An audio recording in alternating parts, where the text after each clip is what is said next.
طفيت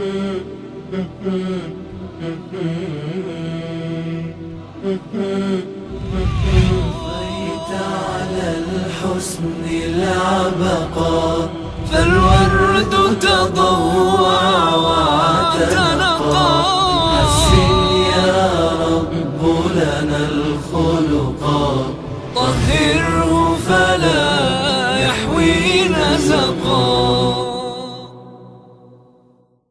اعوذ باللہ من الشیطان الرجیم. بسم اللہ الرحمن الرحیم.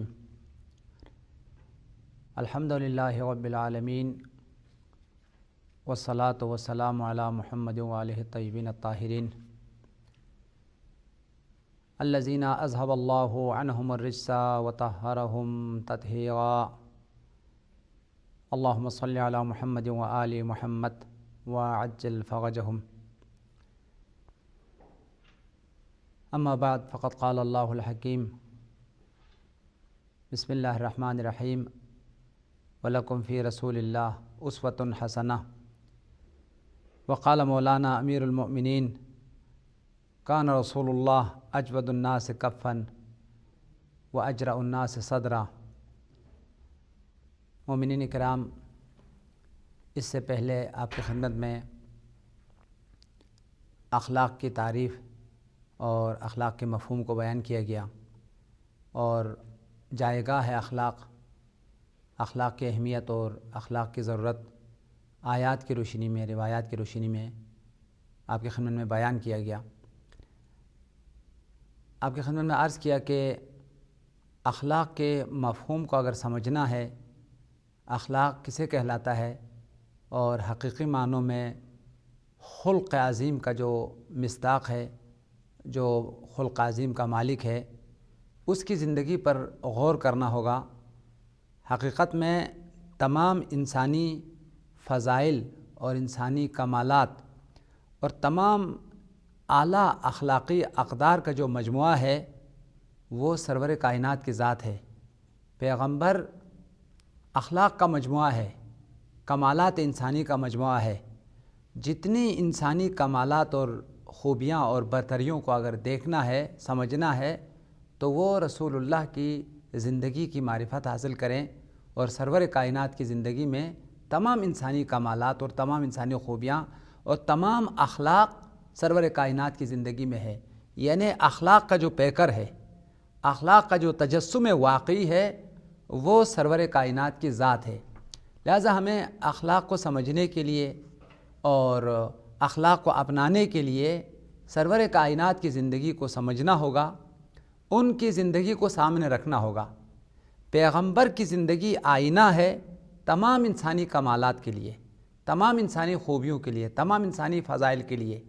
پیغمبر کی زندگی کے آئینے میں ہم اخلاق کو دیکھ سکتے ہیں، کون سی چیز اخلاق کہلاتی ہے اور کس طریقے سے زندگی بسر کرنا ہے، گھریلو زندگی میں، فیملی زندگی میں یا اجتماعی زندگی میں. یعنی پوری انسان کی زندگی کے لیے جو نمونہ خالق دو جہاں نے فراہم کیا ہے، جو اسوہ بشریت کو عطا کیا ہے، ہر لحاظ سے اسوہ کامل ہے، ہر لحاظ سے کامل نمونہ ہے، وہ سرور کائنات کی ذات ہے. لکم فی رسول اللہ اسوۃ حسنہ. تمہارے لیے پیغمبر کی زندگی کامل اور جامع نمونہ ہے. خصوصاً سرور کائنات کی جو اخلاقی سیرت ہے، اخلاقی جو پہلو ہے، وہ علماء اخلاق نے بہت زیادہ اس کو وضاحت کے ساتھ اور بہت زیادہ تفصیل کے ساتھ جو ہے وہ بیان کیا ہے.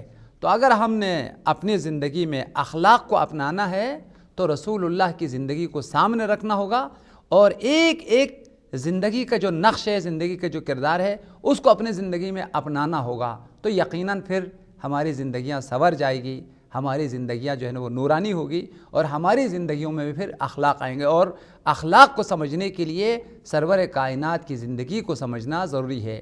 آج کا جو درس کا جو عنوان ہے وہ پیغمبر کی زندگی میں جو سیرہ اخلاقی رسول اللہ ہے اس کو آپ کی خدمت میں جو ہے وہ بیان کریں گے، تاکہ ہم پیغمبر کی زندگی کو سمجھنے کے بعد اسی اسوہ حسنہ کو، اسی الگو کو، اسی نمونے کو اپنے زندگی میں جب ہم اتاریں گے تو ہم بھی اپنی زندگی میں بااخلاق ہوں گے اور ہماری زندگیاں بھی جو ہے سنور جائے گی اور ہماری زندگیاں میں کمالات اور محبتیں، الفتیں اور انسانی فضائل جو ہے ہماری زندگی میں نکھر کے آئیں گے۔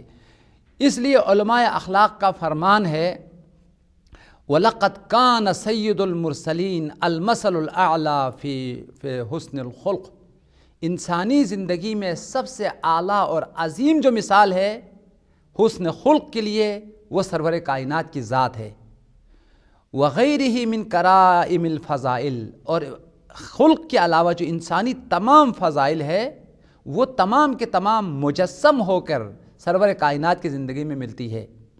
وَبِأَخْلَاقِهِ اسْتَطَاعَ أَن يَمْلِكَ الْقُلُوبَ وَالْعُقُولَ۔ پیغمبر نے پوری کائنات کو اپنی اخلاق سے فتح کیا ہے، لوگوں کی دلوں کو اپنی اخلاق سے فتح کیا ہے، اپنی کردار سے جو ہے وہ فتح کیا ہے، یہاں تک کہ وہ دل جو انتہائی سخت ہے اور شقی القلب ہے، سنگ دل ہے، ان دلوں کو بھی موم کر دیا ہے اپنی اخلاق سے، اپنی کردار سے۔ اسی لیے چونکہ اس عظیم خلق کے درجے پر فائز ہے، اس وجہ سے خالق دو جہان نے ان کو خلق عظیم کا سند جو ہے وہ عطا کیا ہے۔ واستحق بذالک، علماء اخلاق کا بیان ہے اس عظیم کردار اور اخلاق کی وجہ سے آپ مستحق ٹھہرے کہ خالق دو جہاں آپ کی ثنا کریں، آپ کی تعریف کرے، یوں کہہ کے پکارے انک لعلی خلق عظیم، بے شک آپ خلق عظیم کے درجے پر جو ہے نا وہ فائز ہے۔ لہٰذا سند قرآنی، سند الہی جو پیغمبر کو دی گئی ہے وہ خلق عظیم کا سند عطا کیا ہے۔ اب کسی انسان کو اگر بااخلاق بننا ہے، اخلاق کو اپنانا ہے، تو پیغمبر کی زندگی آئینہ ہے اخلاق کا، پیغمبر کی زندگی آئینہ ہے تمام انسانی کمالات کا۔ اس آئینے کو دیکھتے جاؤ، کمالات کو اپناتے جاؤ۔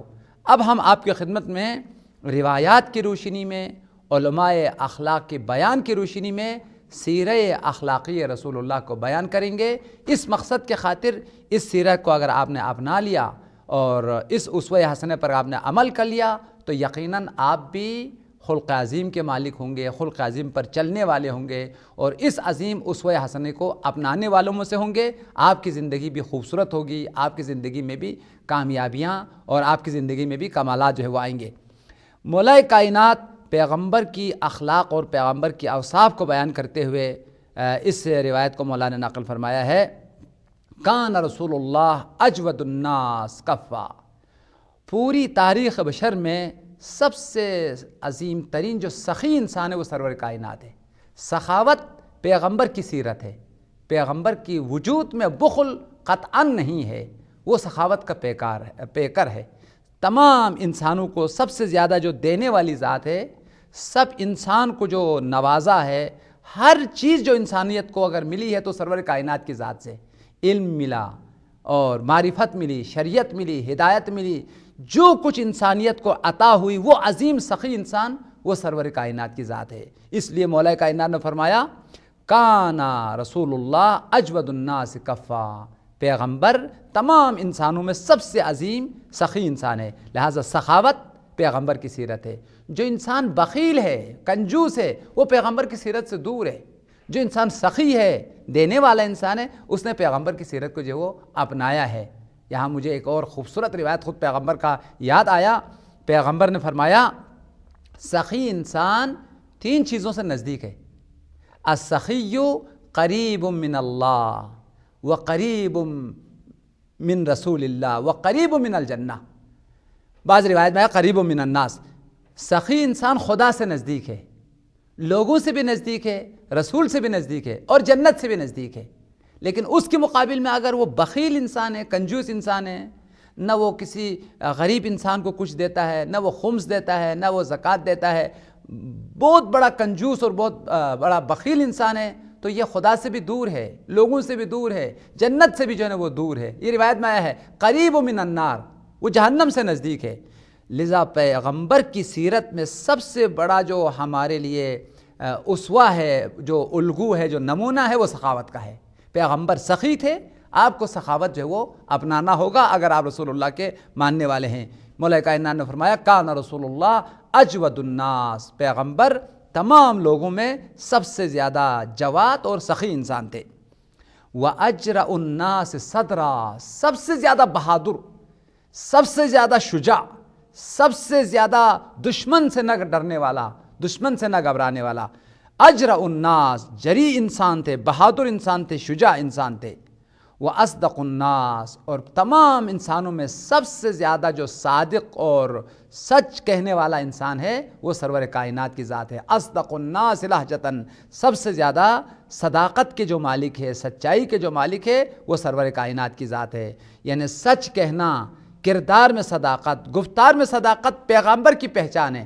جس نے صداقت کو اپنا لیا ہے اس کے مقابل میں صداقت کے بجائے خدا نزدہ زبان میں جھوٹ ہے، کردار میں جھوٹ ہے۔ جھوٹا انسان چاہے وہ اس کی کردار میں سچائی نہ ہو، چاہے گفتار میں سچائی نہ ہو، یہ پیغمبر کی سیرت سے دور ہے۔ وَأَوْفَاهُمْ ذِمَّةً، اور پیغمبر تمام انسانوں میں سے سب سے زیادہ وفادار ہے۔ پیغمبر نے کسی سے بے وفائی نہیں کی، نہ خدا سے، نہ لوگوں سے، نہ اپنے بیویوں سے، یہاں تک کہ جو سخت بے وفائی کرنے والی جو بیویاں ان سے بھی پیغمبر نے جو ہے وہ وفا کی ہے۔ وفا کا پیکر سرور کائنات کی ذات ہے۔ اس لیے مولا نے فرمایا اوفاہم، تمام انسانوں میں سے سب سے زیادہ وفادار انسان وہ سرور کائنات کی زندگی ہے، پیغمبر کی ذات ہے۔ وفا کی جو محور ہے وہ پیغمبر کی ذات ہے۔ آپ کی زندگی میں آپ وفا ہے، آپ وفادار انسان ہیں، خدا سے وفا کرتے ہیں، ماں باپ سے وفا کرتے ہیں، بیوی سے وفا کرتے ہیں، لوگوں سے وفا کرتے ہیں، تو یقیناً آپ نے سیرت رسول اللہ کو اپنایا ہے اور سمجھا ہے۔ وَأَلْيَنُهُمْ عَرِيقَةً، پیغمبر انتہائی نرم مزاج تھے، بہت زیادہ نرمی کے ساتھ پیش آتے تھے، لوگوں کے ساتھ بھی نرمی کے ساتھ، گھر میں بچوں کے ساتھ بھی نرمی کے ساتھ، دوستوں کے ساتھ بھی نرمی کے ساتھ۔ پیغمبر کی زندگی میں سختی نہیں تھی، خاص طور پر مومنین کے حوالے سے قرآن میں صریح آیا ہے رؤوف بالمؤمنین، مومنین کے لیے رؤوف ہے، مہربان ہے۔ لہٰذا نرمی اور مہربانی یہ پیغمبر کی سیرت ہے، اور سختی کرنا اور سختی کے ساتھ جو ہے نا پیش آنا یہ پیغمبر کی سیرت کے خلاف ہے۔ وَأَكْرَمُهُمْ عَشِيرَةً، پیغمبر اپنے رشتہ دار اور اپنے عزیزوں کے بہت زیادہ احترام کرتے تھے، بہت زیادہ جو ہے ان کا خیال رکھتے تھے۔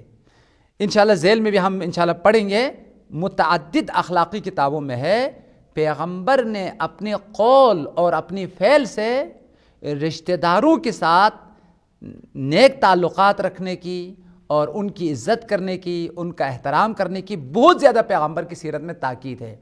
اولاً جو رشتہ دار ہے ان کی عزت کیا جائے، ان کا احترام کیا جائے اور ان کی تعظیم اور ان کی حرمت کا خیال رکھا جائے۔ ثانیاً صرف عزت اور احترام کافی نہیں ہے بلکہ ان کے ساتھ روابط، ان کے ساتھ تعلقات، اسی مسئلے کو صلہ رحم سے تعبیر کیا ہے۔ پیغمبر سب سے زیادہ صلہ رحم کرنے والی جو ہے وہ ہستی ہے، لہٰذا اس لیے روایت میں آیا کہ مولا کائنات نے فرمایا اکرمہم عشیرتاً، پیغمبر نے اپنے رشتہ داروں کی سب سے زیادہ عزت کیا ہے، سب سے زیادہ احترام کیا ہے، سب سے زیادہ صلہ رحمی کرنے والی جو ذات ہے وہ پیغمبر کی ذات ہے۔ اب جو انسان رشتہ داروں سے نیک تعلقات رکھتے ہیں، ان کی عزت کرتے ہیں، ان کا احترام کرتے ہیں، ان کے ساتھ پیار و محبت کے ساتھ ملتے ہیں، وہ پیغمبر کی سیرت پر مکمل طور پر عمل کرتے ہیں۔ لیکن اگر خدا نخواستہ وہ قطع رحمی کا شکار ہے، رشتہ داروں سے تعلقات منقطع ہے، یا معاذ اللہ رشتہ داروں کے احترام کے بجائے بے احترامی کرتے ہیں، بے عزتی کرتے ہیں، لڑائی کرتے ہیں، تو اس نے پیغمبر کی سیرت سے دوری اختیار کیا ہے۔ پیغمبر کی سیرت میں بہت زیادہ تاکید ہے صلہ رحمی کی، یہاں تک کہ پیغمبر کا فرمان ہے من وصل رحمہ وصل اللہ برحمتی، جس نے صلہ رحمی کی، اپنے رشتہ داروں سے نیک تعلقات برقرار کیے، اس نے خدا کے رحمتوں کو جو ہے وہ پایا۔ خدا اس شخص پر رحم کرتے ہیں جو شخص رشتہ داروں کے ساتھ نیک تعلقات اور روابط کو جو ہے وہ بڑھاتے ہیں۔ لہذا صلہ رحمی موجب رحمت پروردگار ہے، عنایت پروردگار ہے۔ پیغمبر کی سیرت کو بیان کرتے مولانا نے فرمایا اکرمہم عشیرتاً ومن رآہ بدیہتاً ہابہ، کوئی شخص اگر پیغمبر کو ابتدائی مرحلے میں دیکھ لیتے تو پیغمبر کی عظمت اور ہیبت ان کے پر چھا جاتی اور بہت مرعوب ہوتے، لیکن آہستہ آہستہ جب وہ پیغمبر کے ساتھ ملتے اور بیٹھتے اور پیغمبر کی باتوں کو سنتے تو جذب ہو جاتے پیغمبر کی ذات میں۔ اس طرح پیغمبر کی ذات میں وہ جذب ہو جاتے کہ وہ پیغمبر کا محبوب بن جاتے تھے، پیغمبر کا عاشق بن جاتے تھے. یعنی اس قدر پیغمبر ان کو پیار دیتے تھے، محبت دیتے تھے، مختصر قلیل عرصے میں وہ ان لوگوں کو اپنا بنا لیتے تھے اور اپنی محبت ان کی دلوں میں جو ہے وہ بٹھا دیتے تھے. من خالتہ فعرفہ واحبہ، جو پیغمبر کے ساتھ ملتے تھے، بیٹھتے تھے، وہ پیغمبر کی معرفت حاصل کرتے تھے اور نزدیک ہوتے تھے، یہاں تک کہ پیغمبر کا محبوب بن کے رہ جاتا تھا. وَلَمْ أَرَ مِثْلَهُ قَبْلَهُ وَلَا بَعْدَهُ، یہ مولا کائنات کا فرمان ہے. پیغمبر کی مثال نہ پیغمبر سے پہلے ملا ہے نہ پیغمبر کے بعد ملے گا. یہ وہ یکتائے جہاں ہیں، اخلاق کے حوالے سے، کردار کے حوالے سے، عظمتوں کے حوالے سے، فضیلتوں کے حوالے سے، ہر حوالے سے جو یکتائے جہاں ہے، خالق دو جہاں کے بعد، وہ سرور کائنات کی ذات ہے. کیا خوبصورت جملہ ہے مولا کائنات نے. حقیقت میں معصوم ہستی کی فضیلت اور عظمت کو بیان کر سکتی ہے. لہٰذا زبان امامت اور زبان ولایت سے، امیر المومنین کے زبان سے یہ جملے نکلے ہیں. وَلَمْ أَرَ مِثْلَهُ قَبْلَهُ وَلَا بَعْدَهُ. رسول وہ اخلاق کا تجسم ہے، وہ انسانی کمالات کا پیکر ہے. اس کی مثال ان کی مانند نہ ان سے پہلے کبھی آیا ہے. نبیوں میں ان کا کوئی مثال نہیں، عام انسانوں میں ان کا مثال کہاں سے ملے گا. درست ہے، تمام جو انبیاء ہے وہ نبوت کے مالک ہیں، رسالت کے مالک ہے، عصمت کے مالک ہے، انسانی فضائل میں وہ اعلیٰ مرتبے پر فائز ہے. لیکن سرور کائنات کی مثال خود اپنی مثال آپ ہیں. آپ کی مثال کوئی نہ ابراہیم خلیل اللہ کو مقام حاصل ہے، نہ موسیٰ کلیم اللہ کو وہ مقام حاصل ہے، نہ عیسیٰ روح اللہ کو مقام حاصل ہے. وہ گل سرسبد جہاں، یعنی دانے سنبل کل کائنات میں جو منتخب ذات، جس کو مصطفیٰ قرار دیا ہے، چن لیا گیا ہے، وہ صرف آپ کی ذات ہے. اس لیے مولا کائنات نے فرمایا وَلَمْ أَرَ مِثْلَهُ قَبْلَهُ، نہ ان سے پہلے نبیوں میں ان کی مثال ہے، ولا بعدہ، نہ قیامت تک ان کی کوئی مثال آ سکتا ہے دنیا میں. یہ جو روایت ہے اخلاق اہل بیت نامی کتاب جناب سید محمد صدر بزرگ شخصیتوں میں سے ہے. ان کی ایک کتاب ہے اخلاق و اہل البیت، جس میں اہل بیت کے کردار اور اخلاق کو بیان کیا ہے. سب سے پہلے سرور کائنات کے اخلاق کو اور ان کی کردار اور ان کی عظمتوں کو بیان کرتے ہوئے صفحہ نمبر 11 پر یہ روایت جو ہے وہ موجود ہے. اسی طریقے سے علماء اخلاق اور سیرہ نویسان جو تاریخ لکھنے والے مورخین ہے، سرور کائنات کی سیرت لکھنے والے سیرت نگار ہے، انہوں نے پیغمبر کی سیرت کو بیان کرتے ہوئے خاص طور پر جناب سید عبداللہ شبر نے اپنی بہترین کتاب اخلاق شبر میں پیغمبر کی سیرت اور پیغمبر کے کردار، سیرہ اخلاقی رسول اللہ کو بیان کرتے ہوئے یہ روایت جو ہے وہ نقل کیا ہے. کان رسول اللہ احلم الناس و اشجع الناس، پیغمبر سب سے زیادہ حلیم اور سب سے زیادہ بردبار اور سب سے زیادہ طاقت برداشت رکھنے والا انسان ہے. یعنی وہ انسان جو حلم کی اعلیٰ مقام پر فائز ہے، برداشت کے اعلیٰ مقام پر فائز ہے، وہ رسول اللہ ہے. لہٰذا برداشت اور حلم پیغمبر کی سنت ہے، پیغمبر کی سیرت ہے. جس انسان کے پاس برداشت ہے، قوہ برداشت ہے، حلیم انسان ہے، بردبار انسان ہے، جلد غصہ نہیں آتا اور جلد جو ہے وہ غضبناک نہیں ہوتا، یہ پیغمبر سے نزدیک ہے، پیغمبر سے قریب ہے. جس انسان کے ذات میں، صفت میں یعنی حلم ہے، وہ پیغمبر کا قریب انسان ہے. پیغمبر تمام انسانوں میں سے سب سے زیادہ حلیم ہے، سب سے زیادہ بردبار ہے. وَأَشْجَعُ النَّاسِ، سب سے زیادہ شجاع اور بہادر انسان ہے. وَأَعْدَلُ النَّاسِ، سب سے زیادہ عادل، سب سے زیادہ باانصاف انسان ہے. وَأَسْخَى النَّاسِ، سب سے زیادہ سخی انسان ہے. وَلَا يَبِيتُ عِنْدَهُ دِينَارٌ وَلَا دِرْهَمٌ، پیغمبر نے کوئی ایسی رات نہیں گزاری جس رات میں پیغمبر نے اپنے پاس درہم رکھا ہو، دینار رکھا ہو. پہلے اس کو فقراء میں دے دیتے تھے، غریبوں میں دیتے تھے، پھر سو جاتے تھے.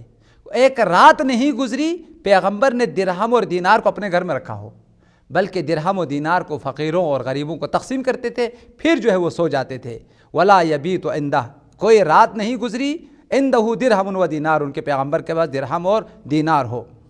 مزید جو ہے پیغمبر کی سیرت کو نقل کرتے ہوئے علماء اخلاق نے بیان کیا ہے، پیغمبر اپنے تمام کاموں کو خود کرتے تھے، دوسروں کو حکم نہیں دیتے تھے، دوسروں کو دستور نہیں دیتے تھے.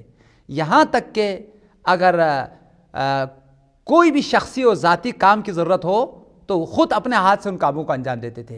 کپڑا اگر پھٹ جائے تو اپنے ہاتھ سے جو ہے وہ سیتے تھے، جوتا اگر پھٹ جائے تو اپنے ہاتھ سے جو ہے وہ اصلاح کرتے تھے، اسی طریقے سے پانی کی ضرورت ہو جائے تو خود اپنے ہاتھ سے جو ہے وہ لاتے تھے، اور تمام جو ذاتی کام ہیں ان کاموں کو خود کرتے تھے، دوسروں کو دستور نہیں دیتے تھے۔ یہ انسان کی بہت بڑی صفت ہے کہ انسان اپنے تمام کاموں کو خود کریں، دوسروں کو دستور نہ دیں۔ بہت سارے لوگ ہوتے ہیں بیٹھے ہوئے ہیں، سب کو دستور دیتے ہیں، کسی کو کہتا ہے پانی لاؤ، کسی کو کہتا ہے چائے لاؤ، کسی کو کہتا ہے میرا کپڑا بناؤ، کسی کو کہتا ہے میرا جو ہے نا فلاں کام کرو، خود آرام سے بیٹھے ہوئے ہیں۔ کاموں کو خود کرنا، دوسروں کو دستور نہ دینا، دوسروں کو آرڈر و حکم نہ دینا، یہ پیغمبر کی سیرت ہے۔ فرمایا وَكَانَ يَخْصِفُ النَّعْلَ، اپنے جوتوں کو اصلاح خود اپنے ہاتھوں سے کرتے تھے، وَيَرْقَعُ الثَّوْبَ، اپنے کپڑوں کو سیتے تھے، وَيَخْدِمُ الْمَصَالِحَ أَهْلَهَ۔ یہاں میں آپ مومنین کی خدمت میں ایک انتہائی اہم سیرت کا پہلو بیان کرنا چاہتا ہوں۔ اس کو اگر آپ اپنائیں گے آپ کی زندگی میں بہت کامیابیاں ہوگی، بہت جو ہے آپ کی زندگی میں لذت ہوگی، بہت آپ کی زندگی میں خوبصورتیاں، آپ کی زندگی میں جو ہے بہت زیادہ جو کمالات پیدا ہوں گے۔ پیغمبر کی زندگی کی اور پیغمبر کی سیرت کی ایک اہم ترین جو سرخی ہے وہ گھر میں بچوں کے ساتھ مدد کرنا ہے۔ گھریلو کام میں بچوں کے ساتھ جو ہے نا مدد کرنا اور ان کے ساتھ ہمدردی کرنا اور ان کے ساتھ ہاتھ بٹانا ہے۔ پیغمبر گھر میں اپنے اہل و عیال کے ساتھ بہت زیادہ مدد کرتے تھے اور گھریلو کاموں کو ان کے ساتھ مدد کر کے جو ہے نا وہ انجام دیتے تھے۔ یہاں تک کہ گھر میں اگر کبھی گوشت کاٹنا ہو تو وہ اپنے ہاتھوں سے جو ہے نا وہ گوشت کاٹتے تھے، اور اسی طریقے سے جو ہے وہ روایت میں آیا ہے جتنے گھریلو کام ہیں تمام کاموں کو انجام دینے میں پیغمبر اپنے گھر والوں کی جو ہے وہ مدد فرماتے تھے۔ وہ انسان جو گھر میں اپنی بچوں کی مدد کرتا ہے، بیوی کی مدد کر لیتا ہے، وہ انتہائی خوبصورت زندگی، ایک ایسی زندگی جس زندگی میں بہت چاہت ہے، جس زندگی میں بہت پیار ہے، جس زندگی میں بہت لذت ہے، ایسی زندگی ملتا ہے۔ لیکن اگر خدا نخواستہ گھر میں کوئی کام نہ کرے، کسی گھر کے کاموں کے حوالے سے کوئی دلچسپی نہ ہو، یہ انتہائی بری عادتوں میں سے ہے کہ گھر میں بیوی محنت کرتی ہے، زحمت کرتی ہے، کھانا بناتی ہے اور کپڑے جو ہے نا دھوتی ہے، سارے گھر کے کام جو ہے نا وہ انجام دیتی ہے، اور اس کا شکریہ ادا نہ کیا جائے اور اس کے ساتھ کوئی مدد جو ہے نا وہ نہ کی جائے۔ خاص طور پر کبھی جو ہے نا مجبوریاں ہوتی ہے، گھر جو ہے بیوی جو ہے نا وہ بیمار ہے، کبھی کمزور ہے، کبھی دوسری مشکلات کے شکار ہے، ان میں اگر مدد نہ کرے، ان کے لیے سہارا نہ بنے تو محبت میں کمی آتی ہے، الفت میں کمی آتی ہے۔ اور اس کے مقابل میں کوئی شخص اپنے گھر میں فیملی کی مدد کرے، بیوی کی مدد کرے اور گھریلو کاموں میں اگر ہاتھ بٹائیں تو اس کی محبت میں اضافہ ہوتی ہے، اس دیواجی زندگی میں استحکام جو ہے نا وہ آتی ہے۔ لہٰذا پیغمبر کی سیرت میں سے ایک اہم ترین سیرت گھریلو کاموں میں جو ہے نا وہ مدد کرنا۔ انشاءاللہ اللہ نے توفیق دی تو کبھی زندگی میں پیش کروں گا آپ کی خدمت میں۔ پیغمبر کا فرمان ہے وَلَا يَخْدُمُ أَهْلَهُ إِلَّا الصِّدِّيقُونَ وَالْأَوْلِيَاءُ، گھر والوں کے ساتھ مدد نہیں کرے گا مگر صدیقین، مگر اولیاء، یعنی بزرگوں کی نشانی ہے کہ وہ گھر والوں کے ساتھ مدد کرتے ہیں، گھر والوں کے ساتھ ہاتھ بٹاتے ہیں۔ لہٰذا پیغمبر کی سیرت میں یہ جملہ موجود ہے وَيَخْدِمُ مَصَالِحَ أَهْلِهِ، وہ گھر والوں کے جو امور ہے ان کی خدمت کرتے تھے اور گھر والوں کے ساتھ جو ہے نا وہ ہاتھ بٹاتے تھے۔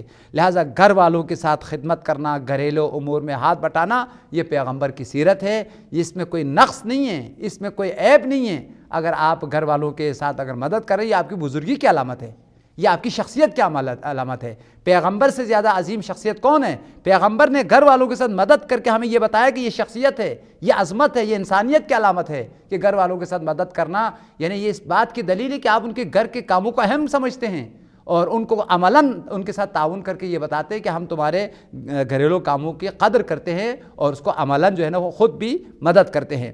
لہٰذا پیغمبر کی سیرت کا ایک اہم ترین پہلو گھریلو کاموں میں مدد کرنا، يَقْطَعُ اللَّحْمَ مَعَهُنَّ، اور ان کے ساتھ مدد کرتے ہوئے گوشت جو ہے وہ کاٹتے ہیں اور ان کی مدد فرماتے ہیں۔ وَكَانَ أَشَدُّ النَّاسِ حَيَاءً، اور پیغمبر دنیا میں سب سے زیادہ شرم و حیا رکھنے والی ذات ہے۔ اشد الناس حیاء، پیغمبر کی ذات حیا کا پیکر ہے، خدا سے حیا، لوگوں سے حیا، یہاں تک کہ بچوں سے بھی پیغمبر حیا کرتے تھے۔ لہٰذا پیغمبر کی ایک اہم ترین سیرت حیا رکھنا ہے۔ وہ انسان جو خدا ناہستہ بے حیا ہے، لوگوں کے سامنے کوئی حیا نہیں ہے، شرم نہیں ہے، سب کے سامنے برملا گناہ کرتا ہے یا معاذ اللہ قبیح اور بری حرکتیں کرتا ہے، یہ بے حیائی کی علامت ہے۔ حیا انسان کو گناہوں سے روکتی ہے، معصیتوں سے روکتی ہے، اور حیا انسان کو شخصیت دلاتی ہے۔ لہٰذا حیا جو ہے وہ پیغمبر کی اہم ترین صفات میں سے ہے۔ سب سے زیادہ اس دنیا میں حیا رکھنے والی جو ذات ہے وہ سرور کائنات کی ذات ہے۔ اس کے بعد مزید پیغمبر کی سیرت کو لکھتے ہوئے سیرہ نویسہ نے فرمایا ہے یجیب دعوت الحر والعبید، پیغمبر دعوتوں کو قبول فرماتے تھے، چاہے یہ دعوت غلام دعوت کرے یا آزاد انسان دعوت کرے۔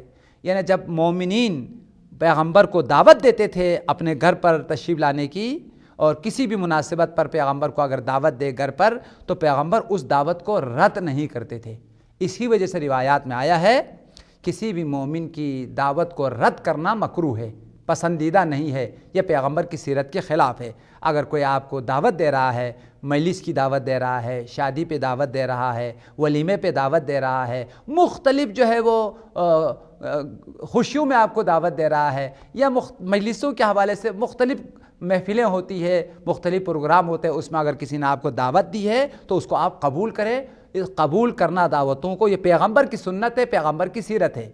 اور دعوت کو ٹھکرانا، دعوت کو رد کرنا، دعوت میں نہ جانا، یہ خلاف سنت ہے، خلاف سیرت ہے، اور یہی جو ہے ایک عداوت کی باعث بنتی ہے، دشمنی کی باعث بنتی ہے، اور یہیں سے جو ہے نا وہ بہت سارے لوگ کٹ جاتے ہیں اور ایک دوسرے سے تعلقات منقطع ہوتے ہیں۔ مثال کے طور پر رشتہ دار کی جو ہے نا وہ شادی ہے، اس کی خوشی کا موقع ہے، اس نے آپ کو دعوت نامہ بھیج دیا، شادی کا کارڈ جو ہے نا آپ کو بھیج دیا، آپ کے بڑے مصروفیات ہیں، آپ کہتے ہیں میرے پاس ٹائم نہیں ہے، بہت زیادہ میری مصروفیات ہے اور بہت سخت حالات چل رہے ہیں، مختلف بہانے بنایا، پھر بعد میں معذرت کی، یار معذرت کرنا میں آ نہیں سکا، تو آپ کی معذرت کو ممکن ہے وہ ظاہری طور پر قبول کرے، لیکن اس کی دل میں بات رہے گی، تو میرے بیٹے کی شادی میں نہیں آیا، تو میرے خوشیوں میں شریک نہیں ہوا۔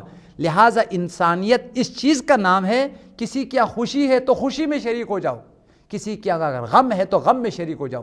جیسے غم کی بھی بہت ساری دعوتیں ہوتی ہے، مجلس ایصال ثواب ہے، گھر پہ مجلس کا اہتمام کیا گیا ہے، آپ کو مجلس میں شرکت کی جو ہے نا وہ دعوت دی گئی ہے، لہٰذا کہیں پر اگر غم کی محفلیں ہیں، غم کی مجلسیں ہیں، تب بھی آپ شرکت کریں، اور جس محفل میں البتہ روایات میں آیا ہے ایسی محفلیں جن محفلوں میں گناہ ہوتا ہے، معصیتیں ہوتی ہے، خاص طور پر جن محفلوں میں شراب چلتا ہے، ایسے محفلوں میں شرکت کرنا بھی گناہ ہے، ایسے محفلوں کی دعوت کو قبول کرنا بھی گناہ ہے۔ لہٰذا جو نیکی کی دعوتیں ہیں، یعنی جن کے گھروں میں معصیت نہیں ہے بلکہ عام دعوتیں ہیں، اور عام جو ہے نا مباح جو دعوتیں ہیں، اور چاہے وہ مجلس کی ہو، چاہے وہ ولیمے کے، جتنی بھی دعوتیں ہیں جن میں معصیت نہیں ہے، ان میں شرکت کرنا پیغمبر کی سنت ہے، پیغمبر کی سیرت ہے۔ اس وجہ سے جو ہے نا وہ پیغمبر کی سیرت لکھنے والوں نے لکھا یجیب دعوت الحر والعبید، پیغمبر قبول فرماتے تھے غلاموں کی دعوت کو بھی اور آزاد انسانوں کی دعوت کو بھی۔ ایک اور اہم ترین سیرت جو پیغمبر کا ہے وَيَقْبَلُ الْهَدِيَّةَ وَلَوْ كَانَ جُرْعَةً مِّن لَبَن، پیغمبر تحفے کو قبول فرماتے تھے، ہدیے کو قبول فرماتے تھے، اگرچہ وہ تحفہ ایک گھونٹ دودھ ہی کیوں نہ ہو، قبول فرماتے تھے۔ جب بھی کوئی تحفہ پیش کر لیتے، معمولی سا تحفہ پیش کرے تو تحفے کو قبول فرماتے تھے، پھر اس تحفے کو قبول کرنے کے بعد اس تحفے کا بدلہ دیتے تھے، صلہ دیتے تھے، وَيُكَافِئُ عَلَيْهَا، لہٰذا کسی کا تحفہ اگر آپ کو آیا ہے آپ اس کے تحفے کو قبول کریں، قبول کرنا پیغمبر کی سنت ہے، لیکن تحفے کو قبول تو کریں، اور آپ کو تحفہ دینے والا نہیں ہے، آپ کو ہدیہ دینے والا نہیں ہے، وہ لینے والا ہے، دینے والا نہیں ہے۔ جیسے میں نے اس سے پہلے روایات میں آپ کے خدمت میں بیان کہ جنتی انسان کی علامت ہے وہ دینے والا ہے، مومن کے تحفے کو قبول بھی کرتا ہے، خود بھی دیتا ہے اور بہتر دیتا ہے۔ باقاعدہ قرآن میں آیا ہے وَإِذَا حُيِّيتُم بِتَحِيَّةٍ فَحَيُّوا بِأَحْسَنَ مِنْهَا، جب کوئی تمہیں ہدیہ دے دیں تو اس ہدیے کو پلٹاؤ بہتر طریقے سے، اچھے انداز سے. یعنی فرض کرے ایک انسان نے اگر آپ کو معمولی سا ہدیہ دیا ہے تو اس کو بہترین ہدیہ جو ہے وہ عطا کرے. لہٰذا اچھے ہدیے کو قبول کرنا، پھر ہدیے کو پلٹانا اور ہدیے کی جزا دینا، یہ حل جزاء الاحسان الا الاحسان کا ایک مصداق ہے، اور یہ پیغمبر کی سیرت کی ایک اہم ترین سرخی ہے. اس وجہ سے روایت میں آیا ہے وَيَقْبَلُ الْحَدِيَّةَ وَيُكَافِئُ عَلَيْهَا، ہدیے کو قبول فرماتے تھے اور ہدیے کو رد کرتے تھے. کنجوس لوگوں کی علامت ہے وہ کسی کا ہدیہ نہیں لیتے، یہ سمجھ کر آج ہم اس کی ہدیے کو لیں گے تو کل دینا پڑ جائے گا، اس وجہ سے کسی کی نہیں لیتے. لہٰذا نہیں لینا یہ بخل کی علامت ہے، اور یہ سمجھ کے نہیں لینا کہ کل کو مجھے دینا پڑے گا، یہ مزید جو ہے نا بخل کی جو ہے وہ علامت اور پہچان ہے. لہٰذا لینا اور دینا یہ پیغمبر کی سنت ہے، پیغمبر کی سیرت ہے. وَلَا يَأْكُلُ الصَّدَقَةَ، پیغمبر صدقہ نہیں کھاتے تھے. صدقہ پیغمبر پر حرام ہے، آل رسول پر بھی حرام ہے. وَيَغْضِبُ لِرَبِّهِ، پیغمبر کو غصہ آتا تھا لیکن یہ غصہ ذاتیات کے اوپر نہیں، اپنی ذاتی مفادات کے اوپر نہیں. جب غصہ آتا تھا تو خدا کے خاطر. جہاں خدا غضبناک ہوتا تھا وہاں رسول اللہ غضبناک ہوتا ہے. جہاں خدا کو غضب اور خدا کی غضب کا مقام ہے، جیسے ایک شخص معصیت کر رہا ہے اور گناہ کر رہا ہے تو وہاں خدا غضبناک ہوتا ہے. اسی مقام پر جب کوئی انسان دیکھتا ہے کہ نافرمانی کر رہا ہے، گناہ کر رہا ہے، مثلا نماز نہیں پڑھتے، مثلا ماں باپ کی نافرمانی کرتے، ایسے مقام پر پیغمبر غضبناک ہوتے تھے.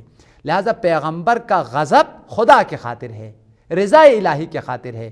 اسی لیے روایات میں آیا ہے المؤمن حبہ للہ بغضہ للہ، حقیقی معنوں میں مومن اسے کہلاتا ہے جس کا محبت بھی خدا کے لیے ہے، عداوت بھی خدا کے لیے ہے. کسی کو اگر چاہتے ہیں تو خدا کے خاطر، کسی سے اگر ناراض ہے تو وہ بھی خدا کے خاطر. اگر کسی سے اس نے تعلقات منقطع کیا ہے اس لیے کہ وہ خدا کا دشمن ہے، وہ نافرمانی کرتا ہے، معصیت کرتا ہے، اس کی گھر پر معصیتیں ہوتی ہے، لہٰذا وہ گھر نہیں جاتے. لہٰذا جانے کا سبب خدا ہے، نہ جانے کا سبب بھی خدا ہے. کسی سے تعلقات اگر کر رہے ہیں تو وہ بھی رضا الہی کے لیے، خدا نے حکم دیا. اس وجہ سے اگر تعلقات کو منقطع کر رہا ہے تو وہ بھی خدا کے لیے. اس وجہ سے پیغمبر کی سیرت میں آیا وَيَغْضِبُ لِرَبِّهِ وَلَا يَغْضِبْ لِنَفْسِهِ، اپنے ذاتی مفاد کے لیے، ذاتیات کے خاطر غضبناک نہیں ہوتے تھے، خدا کے خاطر. ایک اور اہم ترین سیرت جو پیغمبر کی ہے یعود المرضى ویشہد الجنائز، پیغمبر بیمار لوگوں کی عیادت فرماتے تھے. عیادت کرنا، بیماروں کی خبرگیری کے لیے جانا اور ان کی احوال پرسی کرنا، یہ پیغمبر کی اہم ترین سنت اور سیرت کا ایک حصہ ہے. متعدد روایات میں عیادت کی تاکید کی گئی ہے، عیادت کا بڑا ثواب جو ہے نا وہ بیان کیا گیا ہے. یہاں تک ایک روایت میں ہے، یہ حضرت امام رضا کا فرمان ہے، جب کوئی شخص عیادت کر لیتا ہے تو اللہ تعالیٰ اس کے گناہوں کو بخش دیتا ہے. اور ساتھ ساتھ عیادت میں بھی یہ روایت ہے اور تشییع جنازے میں بھی، دونوں میں روایت میں آیا پیغمبر کی سیرت میں یعود المرضى ویشہد الجنائز، بیماروں کی عیادت کے لیے تشریف لے جاتے تھے اور جہاں کسی کا جنازہ ہو تو جنازے میں شرکت کرتے تھے. تشییع جنازہ کرنا اور بیماروں کی عیادت کے لیے جانا یہ پیغمبر کی سنت اور پیغمبر کی سیرت ہے. لہٰذا مومنین کو اس دو سنتوں کو بجا لانے کی بہت زیادہ تاکید ہے. ایک اور روایت میں آیا ہے وَيَعُودُ الْمَرْضَى مِنْ أَقْصَى الْمَدِينَةِ، پیغمبر بیماروں کے عیادت کے لیے تشریف لے جاتے تھے شہر کے دور دراز علاقوں میں بھی. جب پیغمبر کو خبر ملے کہ ایک پیغمبر کو کسی صحابی بیمار ہے، کوئی چاہنے والا بیمار ہے، اگرچہ دور ہی کیوں نہ ہو، دور چل کے ان کے عیادت کرتے تھے، ان کے احوال پرسی کرتے تھے. لیکن افسوس کا زمانہ ہے، واقعاً بہت سارے بیمار، بہت سارے ہمارے رشتہ دار بیمار ہوتے ہیں، خبر بھی پتہ نہیں چلتا. اور یہی جو عیادت کے لیے نہ آنا، ان کے احوال پرسی نہ کرنا، یہی پھر دشمنیوں کا جو ہے نا وہ سبب بنتا ہے. لہٰذا ہمارے لیے بھی اس عظیم سنت کو اپناتے ہوئے اپنے عزیز جب بیمار ہو جائے تو ان کی عیادت کے لیے چلے جائے. اور بہت ہی بہتر ہے، بہت ہی سنت ہے، کبھی کبھار جو ہے وہ ہاسپٹلوں میں بھی چلے جائے. انسان کو اپنی زندگی کی قدر ہوتا ہے، زندگی کی جو اہم ترین نعمت سلامتی ہے، صحت ہے، یہ عظیم جو نعمت ہے، اس وقت ہمیں جو ہے اس کی معرفت، اس کی قدر ہوتا ہے جب ہم دیکھتے ہیں کہ ہمارے پاس جو نعمت ہے وہ دوسروں سے چھن چکا ہے. کتنے ایسے دنیا میں بیمار ہیں جن کے گردے کام نہیں کر رہے ہیں، جن کا جگر جو ہے وہ فیل ہے، جن کا گردہ جو ہے نا وہ فیل ہے. کتنے لوگ ایسے ہیں کہ جن کا دل کا جو ہے نا آپریشن ہو چکا ہے. آپ جائیں ہاسپٹلوں میں تو آپ کو پتہ چلے کتنی فریاد ہے، کتنی آہ و پکار ہے، اور کتنے لوگوں کے اعضاء جو ہے وہ مشکلات کے جو شکار ہے. لہٰذا جب آپ عیادت کے لیے چلے جاتے ہیں تو اپنی سلامتی کی آپ کو قدر ہوتا ہے. اس عظیم نعمت الہی جو عافیت ہے اس کی آپ کو معرفت ہوتی ہے. اسی وجہ سے مولا کائنات کا فرمان ہے نعمتان مجھولتان لا یعرف قدرہما الا من فقط. دو عظیم نعمتیں ہیں، انسان اس کی قدر نہیں کرتا، اس کی معرفت نہیں حاصل کرتا، مگر وہ شخص اس نعمت کی قدر کرے گا جب یہ نعمت چھن جائے. پہلی نعمت صحت و سلامتی ہے.